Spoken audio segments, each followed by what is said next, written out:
went all over social media. I've successfully bankrupted them. They will go to jail. Initial budget was like 80, 90 grand. And then how did it blow up to 140 grand? So, I mean, the money that we paid was not one lump sum. It was 16 different payments. 16 different payments, yeah. And you're talking about huge sums of money, man. You're not talking like, $100 and stuff. Yeah, that really took a toll on us. Did you do any background check on the company at all? For most people, it's always about money. I think the trust factor was really there with this idea. And that's usually the wrong way to start looking for design and renovation.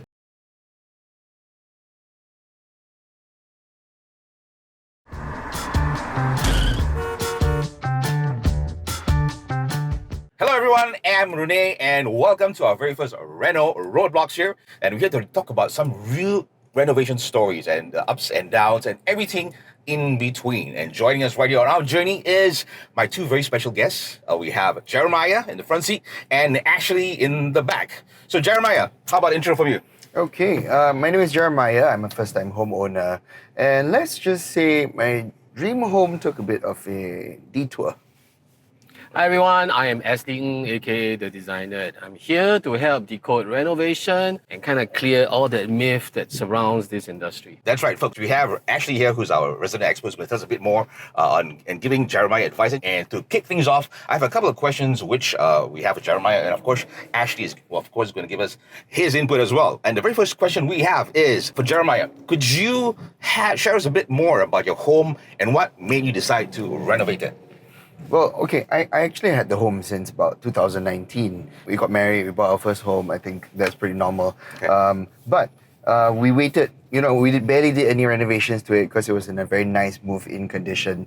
So we waited about 5 years after we moved in to actually save up and build our dream home. Right. And how did you find your renovation contractor? From an ID firm, or how did you actually find an ID firm? She was a close friend of mine. I actually approached my friend to kind of do the project for us. Of course, we did our due diligence. We got quotes from other companies as well and compared them. And she still gave us the best quote. You mentioned that they were your friends. Yes. And then, so as friend, you got what kind of impression of that? Or rather, this friend is a very long friend? Yeah, she's a very good friend of mine. When I caught up with her, she told me, she just started at this new company. She was just moving into this ID space. She was previously also working as an ID. And I was like, okay, now why not? We support you a little bit. You can give us a quote, and we can compare them. In a sense, it checks out because she's a true blue ID in the knowledge that you have of her. No red flags or anything that you sense at the initial start? No, nothing. I mean, even when we met her bosses, it's a very small company, so her bosses were the people who actually took my money. And there were no red flags at the very beginning. Communication was clear, contracts were written and all that stuff. Specifically, what were you trying to do for this project? What's the budget? By that time, I think the estimated budget was about 90,000 for the whole project. And I think that was quite the norm around Singapore for most houses of our size, right? So we were like, okay, 90 should be good. And we just went ahead with that. Yeah. I think the trust factor was really there with this idea. Okay, so now moving on. So when did you realize that something wasn't really right with the planning and what was going on with your renovations? I think I should have been really suspicious when the boss took my friend off the project, because we were expecting that my friend was going to run the whole project for our house, right? And the boss stepped in and she gave a lot of excuses. She just said that, I need her on another project of mine. That one's pretty urgent, so we're putting her there. The other kind of thing that was a little bit weird was, although in the contract we had the milestone payments, she didn't exactly follow them. She asked for a little bit more.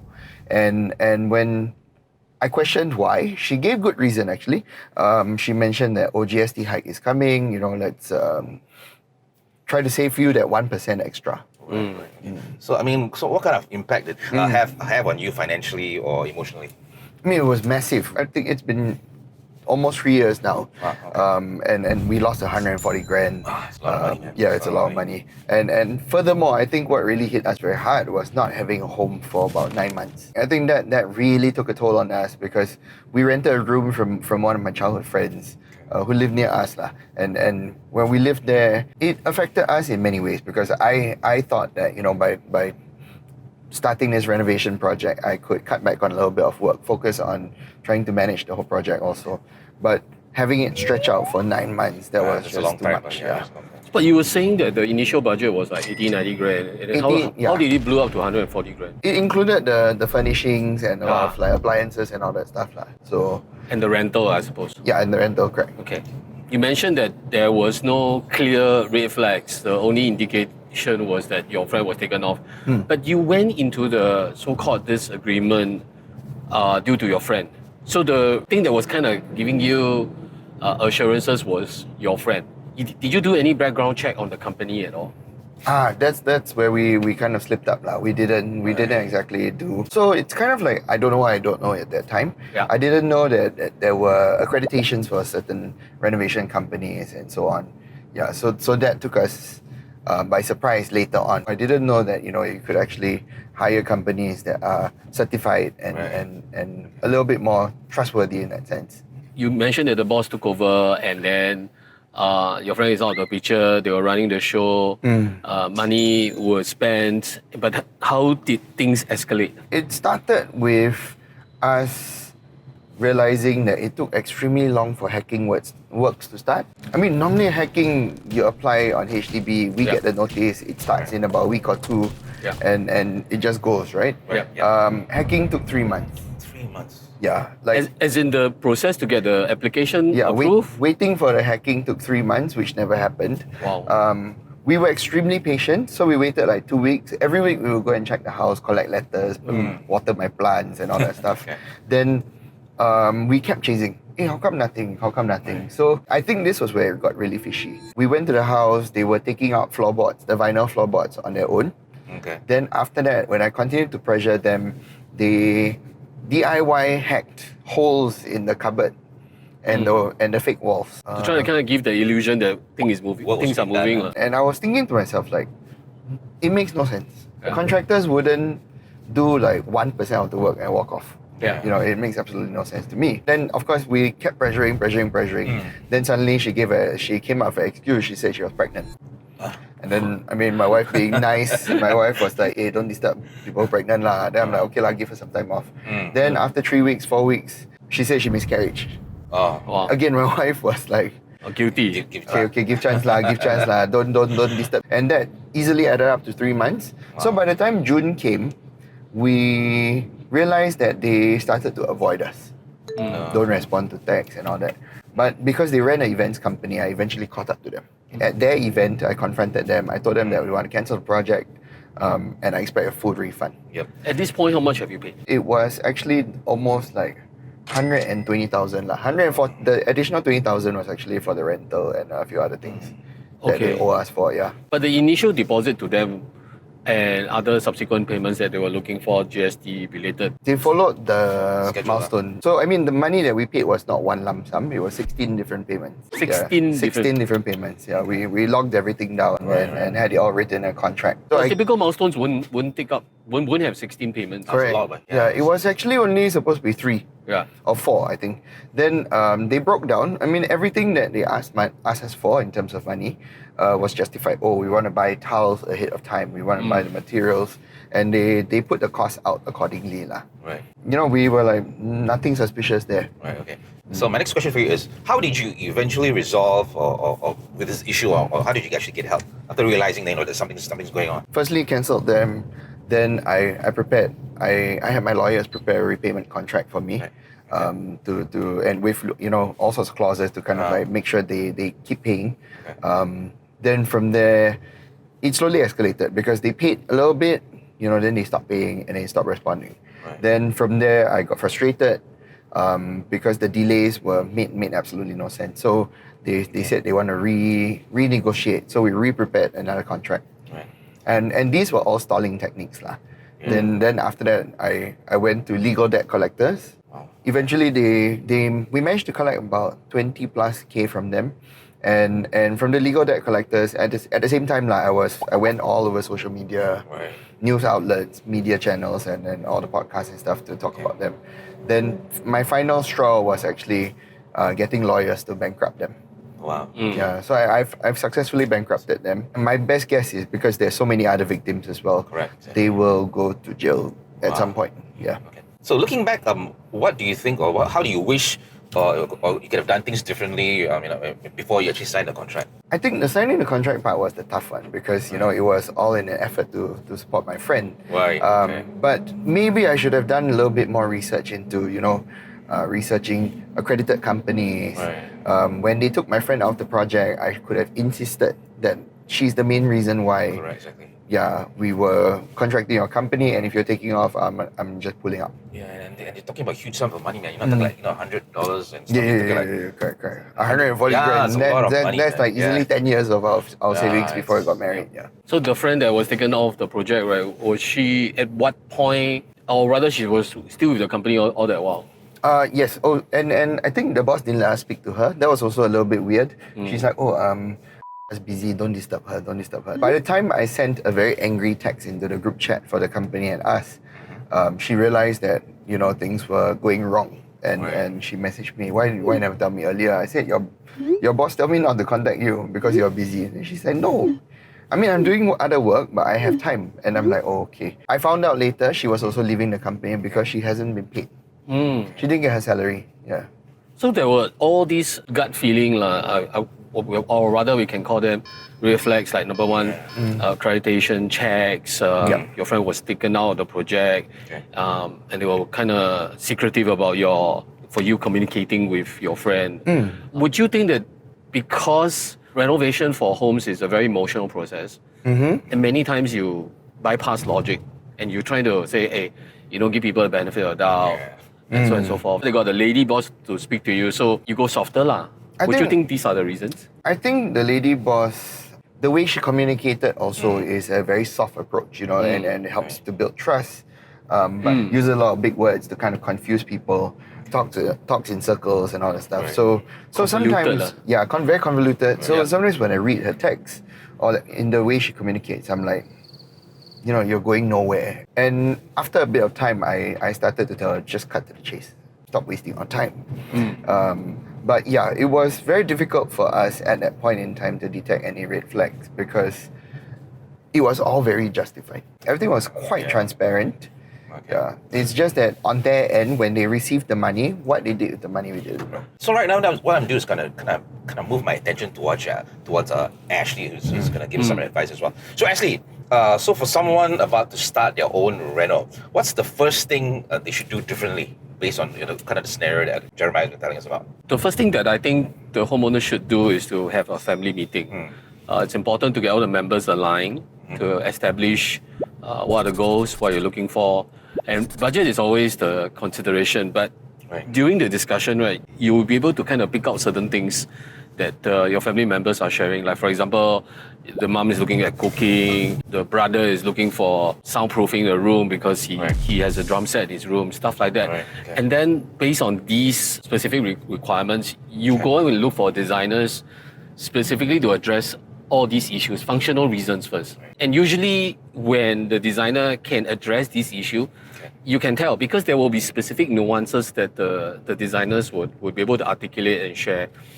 Because if you go around looking at price as your main consideration, I was going to say that as well. Yeah. Price, yeah. and then what you will mostly gravitate to is how much you can afford, Yep. who can give me the better price. Correct. And that's usually the wrong way to start looking for Yeah. design renovation. Yeah.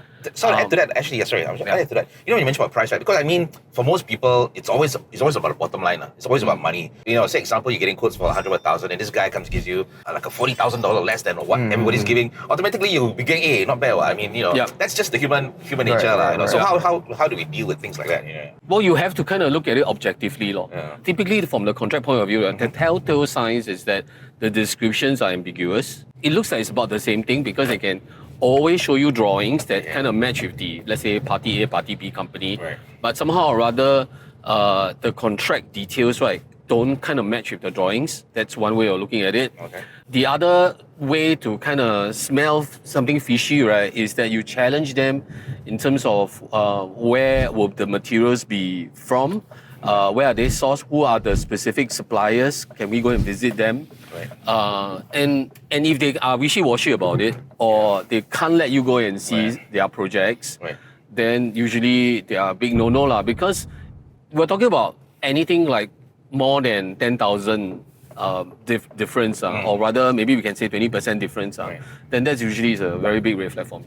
You know, when these guys try to dazzle you with stuff like that, you also wouldn't know hey, is this correct or not? Unless you're really like an experienced person, hey, that's a bit fishy. But for most people who are just getting a home, they're not really familiar with IDs and everything else. When somebody tells you stuff, you just go like, oh, not bad. So it's hard to verify because like you said, everything is so black and white, so so real and authentic. It's very possible. Like what you just mentioned, right? Yeah. It's like if they just put in more sophisticated or jargons into the contract, right? It's easy to kind of get overwhelmed. Yeah. So we have a tool on our site at SIXiDES, which is called eQuote. Right. And the goal of that, right, is to kind of very simply and very quickly understand what the homeowner is looking for. They fill up the eQuote, right, and within minutes we'll be able to produce a ballpark. And why did we do that tool? Largely is because to kind of give people some sense, some form of North Star, some form of bearing, right? To know where you are in terms of what you want in terms of the renovation, your typology of home equals to how much things will cost. And that's the range. But that's not the end because there's only so much a form can do, right? Correct, exactly. Ultimately, you still need to meet designers and you can take that form as a basis for discussion. Failing which, you won't have anything because you are just waiting for party A, B, C to each furnish and then you try to find the middle ground. And even the middle ground is still not a safe bet. So the reality is that a neutral party needs to come in to kind of give you some kind of a ballpark. Take for instance, SG Kamat, right? You go to SG Kamat, if you are looking at a 5-year-old car, a BMW or Volvo, more or less you will know the range is around that. Yeah. Jeremiah, what's your thoughts on what Ashley kind of brought up on all those points, man? I completely agree. I mean, when we were looking at our quotes, right, when we compared quotes, I mean, if it wasn't just about dollar value, we were looking at itemized also. Like when we compare, it seemed like they could give us cheaper on quite a lot of things. In our thinking, it was maybe they cut off their markdown, their markups lah. Yeah, so being a friend and everything. Maybe they gave us a little bit more of a discount, friend discount. Yeah, I was just gonna say. So I was like, okay, later on we looked at it. I was like, okay, what? I mean, we had a very, very specific list of things that we wanted. Okay. So I think when we redesigned the home, we already knew what we were going to do with the space. Right. And we went room by room. We did a briefing with the same briefing with all the contractors. Right. And they clearly understood what we wanted. Right. Yeah. So there were things that we told them, this is must have, this is could have, in that sense. Right. Yeah. So we knew like, okay, if we need to cut budget, we cut where. And with Ashley, I think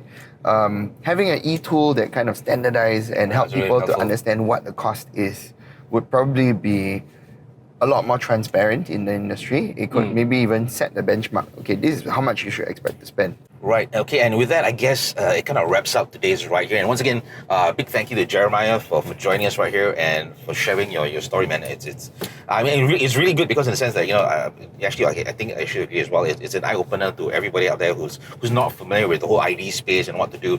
And with having a platform like SIXiDES to give you a better idea, I think that it's really helpful. End of the day, I think it's what we're trying to do here is we're trying to fix and also give people advice about how to move forward if they ever kind of encounter problems like this. Yeah. Renovation is not something that you deal with on a daily basis. Correct. It helps to go to the right platform to get the awareness. And remember, prevention is definitely better than cure. Right. Okay. Yeah. So, folks, so everybody out there, so if you've gone through your whole renovation journey, whether it's good or bad, and if you have your experiences or your thoughts, or maybe some suggestions that you want to kind of share with us as well, drop us a text or a DM us, and we'll be more than happy to kind of follow up that as well and kind of give you more information. And of course, what we want to do at the end of the day is to really share your story in a safe space, and you feel like you want to do it anonymously, that's great as well. So once again, on behalf of all of us here, myself, Rene, myself, Jeremiah, and of course our resident expert Ashley in the back here as well, the designer, we want to say thank you so much for joining us right here on Reno Roadblocks.